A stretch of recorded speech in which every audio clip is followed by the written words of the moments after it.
The following presentation, the European Union, Korea and China, Geopolitical Aspects in the Belt and Road Initiative, was held by Dr. Tereza Novotna. On the conference, Korea, the Iron Silk Road and the Belt and Road Initiative, Soft Power and Hard Power Approaches. The conference discusses an urgent and deep processing topic.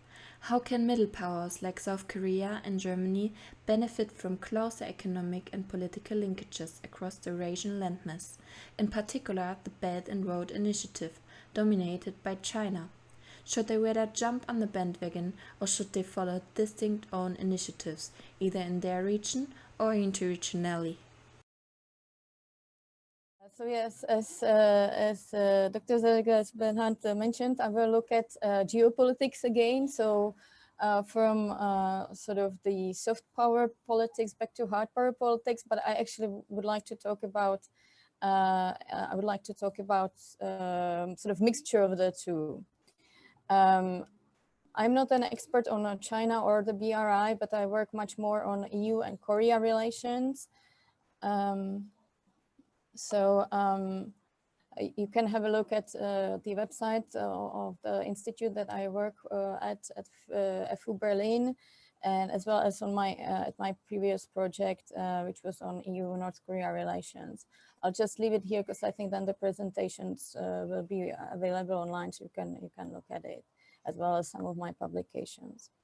But so that I sort of stick to the time, I'll move directly to the topic. And that's the soft and half power approaches to the BRI. And I would say, from my perspective, or from what I work on, soft and hard power approaches to how to deal with China in general. So one thing I would like to argue is that we have sort of three types of approaches. On one hand, we have the US approach, which is the one focused much more on hard power. Then we have the South Korean one, which is much more focused on the soft power. And then the EU is somewhere in the middle. I will talk mainly about the EU plus Korea, but I will actually want to start with the US side, because in a way, this is the nice way how to sort of match the others against the US approach. One thing I would like to say is that, in my view, despite the fact that let's say everyone has been looking at the changes since Joe Biden and Kamala Harris came into place when it comes to multilateralism and working with the allies and so on. I don't think there's going to be a huge change from the previous Trump administration in terms of how to look at China. In fact, I would argue that the approach will be even much stronger, much more hard or maybe smart power approach.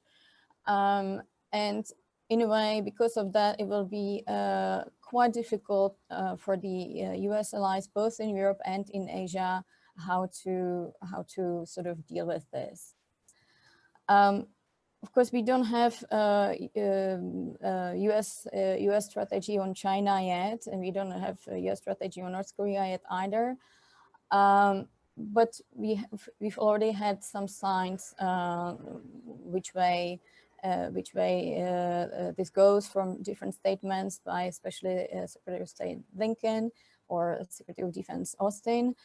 But we also had one big meeting, and that was the Quad meeting about a month ago or so. And I think this is basically the sign of the times coming. And the Quad meeting, obviously, it was the US plus the one group of allies, let's say, Japan, India, and Australia. But in a way, the statements and the outcomes of these meetings are posing challenges for the other allies, and specifically the EU and South Korea. And so, just to paraphrase, the Lord is saying about the role of NATO. what will be the challenge for South Korea in this US-China competition will be how to actually keep the issue of North Korea in, but in a way that it will sort of correspond with the goals of the current South Korean government. On the other hand, South Korea will want to actually try to avoid teaming up against China as much as possible. And so to keep China out. And the last challenge for South Korea will be how to, well, keep Japan down, meaning, all the differences with Japan over the historical issues from comfort women all the way to the abductee issue related to North Korea. But in a way, similar challenge is also there for the EU. And the EU will have a problem how to, not to keep, I say on the slide, keep the poor parts of the world in, meaning, not to have, not to focus just on those countries which will be useful for the US to contain China, but also to look at, we had a quite nice presentation about Africa, how to, for instance, keep supplying African countries with vaccines. At the same time, how to keep itself out of this competition between the US and China, and how to keep China down, but not in the US sense, but more in the sense of, to tone down the Chinese assertive behavior against Europe, both in terms of its rhetoric, but also in terms of its behavior in terms of sanctions. So in a way, China is on everyone's mind for sure, but the strategies are different, how to deal with this challenge, and to some extent, the goals are different too. So I said that the US will probably take the sort of, the toughest approach, let's say, while South Korea is most likely to take the sort of the softest approach. I'm pretty sure that the presentations that I unfortunately missed yesterday about, say, the cooperation in terms of infrastructure with Russia, that's definitely one part of the South Korean strategy, so the northern policy, but of course President Moon Jae-in also is focused on the southern policy, meaning working with the ASEAN countries and sort of trying to, circumvent China. And that's probably, let's say, the most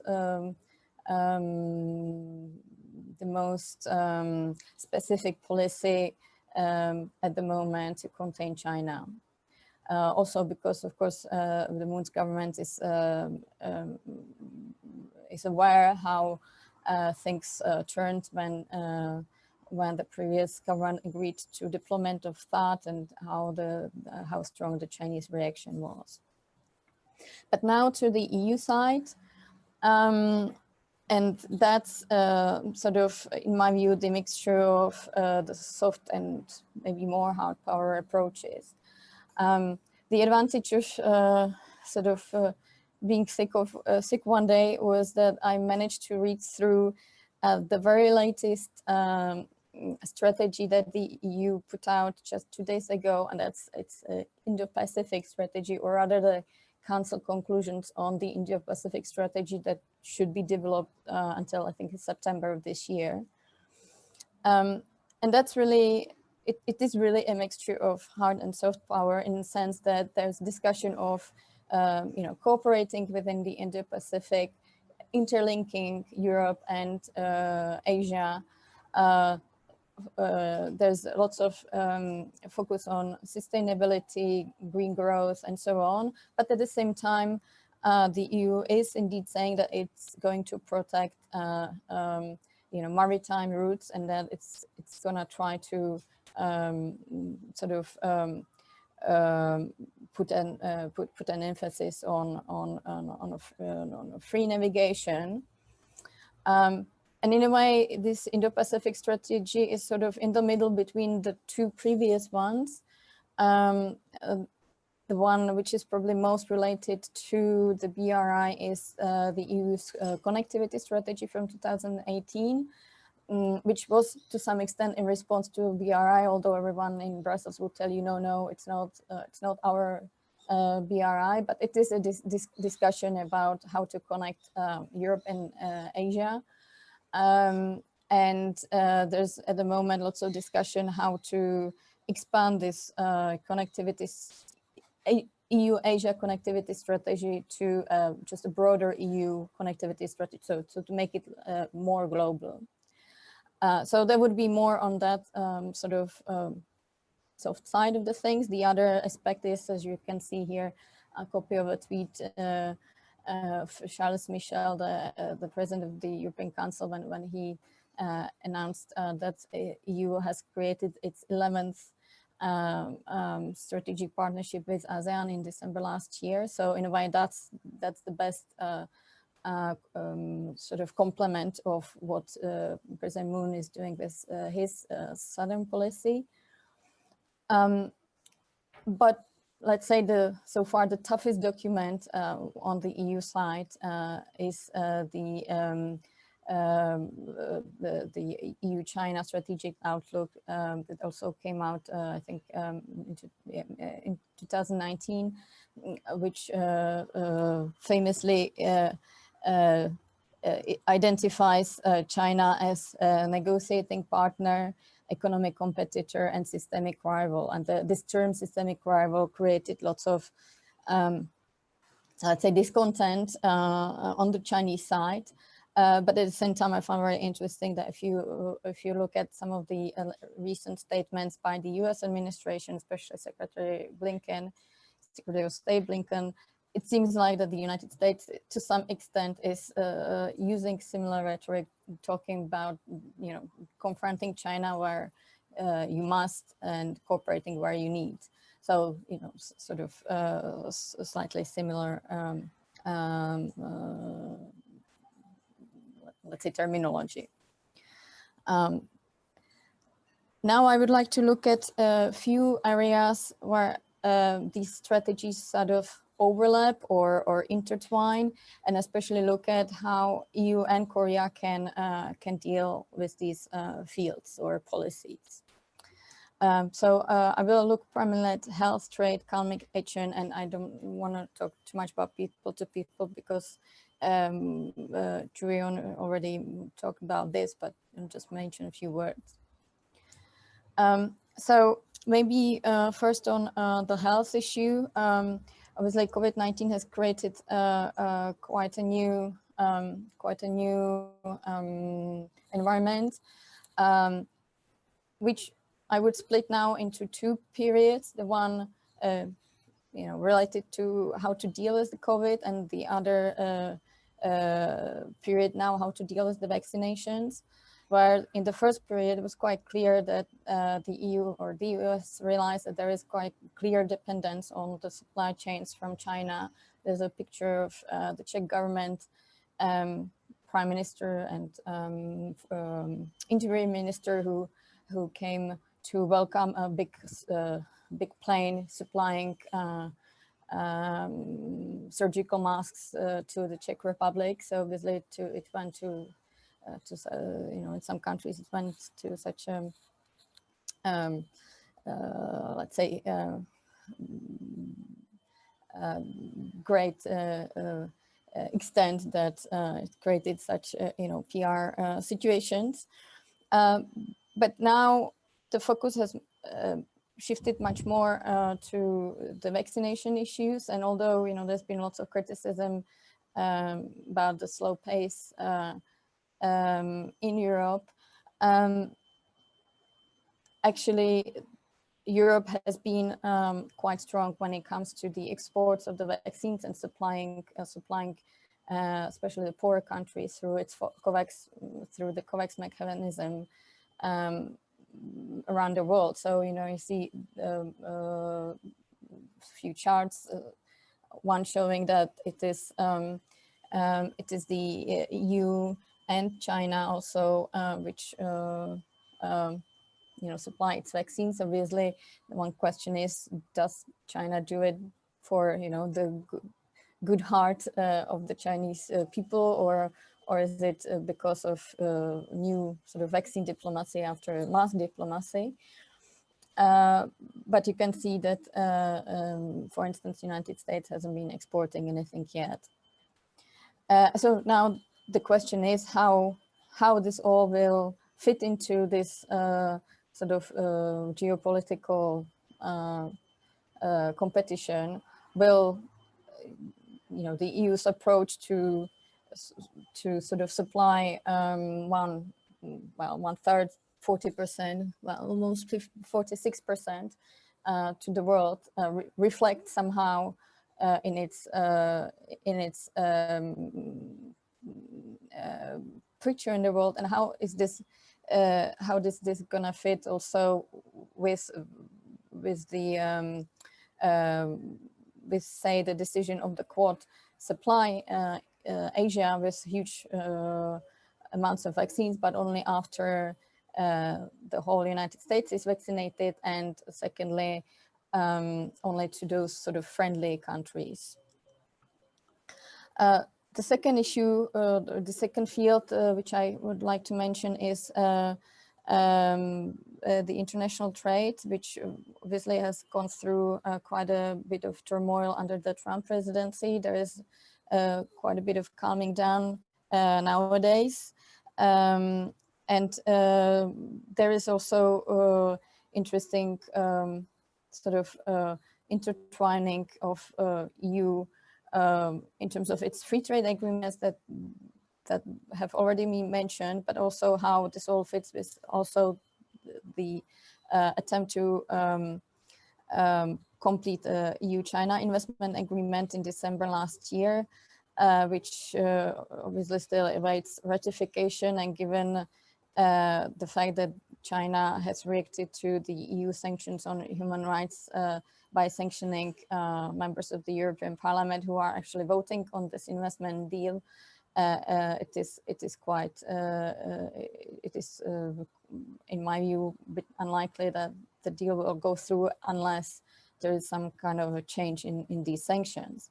But at the same time, it's interesting to look at the EU-Korea FTA, where there has been one of the challenges was how Korea deals with ILO conventions, which haven't been, which Korea agreed to implement, but haven't done it until very recently.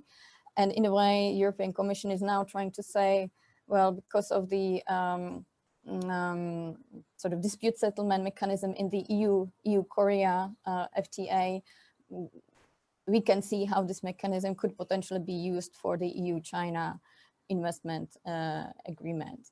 But as I said, given the sort of overall tensions between EU and China when it comes to the sanctions and sanctioning of the MEPs, I'm not too sure whether that this is gonna work now. Then I'll move to another area, that's the climate action, where it looks like that actually this is possibly the only area where there is some synergy on all four sides. So some kind of a quadrilateral cooperation is possible. There's definitely a huge overlap between the EU Green Deal and South Korea's new Green Deal. Looks like that given the fact that Biden's plan is also and US return to Paris Accord, US is back on board, and of course China's President Xi Jinping set 2060 as a goal to become for China carbon neutral. So there is probably the biggest room for cooperation. I may add possibly return to Iran nuclear deal could be another one, but I don't want to go into that one. And the last area I said, sort of the people-to-people context, where we had lots of summits. There's a picture of the EU-Korea summit, but not just me, but definitely Bernhard Seliger would argue that there is also need for work between civil societies, and in a way, maybe even in this climate of tensions with China, it could be not just EU-Korea civil society collaboration, but possibly broaden out to include China and US, or depending on the topic. So just to return to the slide about the different approaches, soft versus hard, and saying, maybe the EU is sort of a good mixture of the two, but of course it's going to depend on implementation. Now, so is it a good time for actually implementing some of these strategies? And it was interesting to listen to the Joachim's and Katja's presentation about, I think it was there that you had all these graphs about China's investment in Africa. I picked this graph from one study of Boston University, my alma mater in the US, which was published in FTA, saying that actually the BRI's landing has been collapsing in the recent years, and sort of the research and the article in the FT argues that even the Chinese are basically realizing that the way in which the BRI has worked is not sustainable over the time for them either. So in a way, if this is correct, this is just one research project and one argument, maybe this would be the right time to change strategies.